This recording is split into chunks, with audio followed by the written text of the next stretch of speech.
சுகருக்கு வரும்போது, ஒன் முட்டி வலி வரலாம். அடுத்தது டயபெட்டிக் நியூரோபதி நரம்பு டேமேஜ் வரலாம். 3வது ரொம்ப காமனா இருக்குது ஷோல்டர் பெயின். ஃப்ரோசன் ம். ஷோல்டர்ன்றது சொல்றோம். கை தூக்க முடியாது. அந்த பக்கம் திரும்பி பெரண்டு படுக்க முடியாது.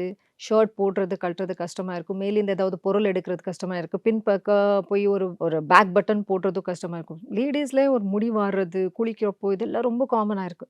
இது ஃப்ரோசன் ஷோல்டர்ன்றது சொல்றோம். நெறைய பேர் என்ன பண்ணுவாங்க, இந்த பெயின் காமனா வரது லெஃப்ட் ஷோல்டர்ல தான்.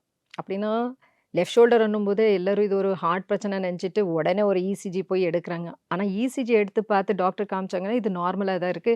நீங்க எக்கோல பண்ணாலும் இதெல்லாம் நார்மலா இருக்குன்றத சொல்றாங்க. ஆனா அவங்க வலி போகல. லெஃப்ட் ஷோல்டர், இசிஜி, எக்கோ எல்லாமே நார்மல். ஆனா பெயின் அப்படியே இருக்குன்னும்போது, டெஃபினெட்லி ஒரு சுகர் செக் பண்ணி பார்த்தீங்கன்னா, உங்க சுகர் ரொம்ப அதிகமா இருக்கும். அப்பதான் இது ஃப்ரோசன் ஷோல்டர். ஃப்ரோசன் ஷோல்டருக்கு இவங்க என்ன பண்றாங்க, ஃபர்ஸ்ட்டு பிசியோதெரபி மாசக்கணக்குல எடுக்குறாங்க. அடுத்தது அவங்க டாக்டர் கிட்ட போறதுக்கு பயம் எதுக்கு? ஒரு ஆப்ரேஷன் ம். சொல்லிடுவாங்க. ஸோ, அதனால அவங்க என்ன பண்றாங்க, ஒரு மாசக்கணக்குல பிசியோதெரபி எடுக்குறாங்க. சுகர் கண்ட்ரோலும் பண்றது கிடையாது. ஆனா, இந்த மாசக்கணக்குல எடுத்த பிசியோதெரபி எந்த வேலைக்கும் ஆவாது. ஏன்னா, ஒழுங்கா அவங்க எக்சர்சைஸ் பண்ணணும்னா, அவங்க உடம்பு எப்போ கோஆப்பரேட் பண்ணும்? வலி இல்லாம இருக்கணும். வலியோட எந்த கையும் தூக்க முடியாது. எந்த எக்சர்சைஸும் ஒழுங்கா பண்ண முடியாது.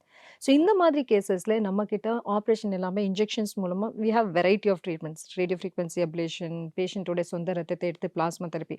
ஸோ பேஷண்ட்டோடைய அறிகுறிகள், அவங்க கை மூவ்மெண்ட் எப்படி இருக்கு? அவங்களுக்கே நம்ம பண்ற ஒரு டைனமிக் ஸ்கேன் படி அவங்க மூட்டு சுத்தி இருக்கிற ஜவ்வெல்லாம் எப்படி இருக்குன்றத அசஸ் பண்ணி, அதுக்கேத்த மாதிரி நம்ம ட்ரீட்மெண்ட்ஸ்ன்றது குடுக்குறோம். They have beautiful results. வலி நல்லா கம்மி ஆயிடுச்சுன்னா, நல்லாவே எக்சர்சைஸ் பண்ண முடியும். அதுக்கப்புறம் அவங்க சுகர் கண்ட்ரோல் பண்ணாலே இந்த பிரச்சனை ஃபியூச்சர்ல வராம பார்த்துக்கலாம்.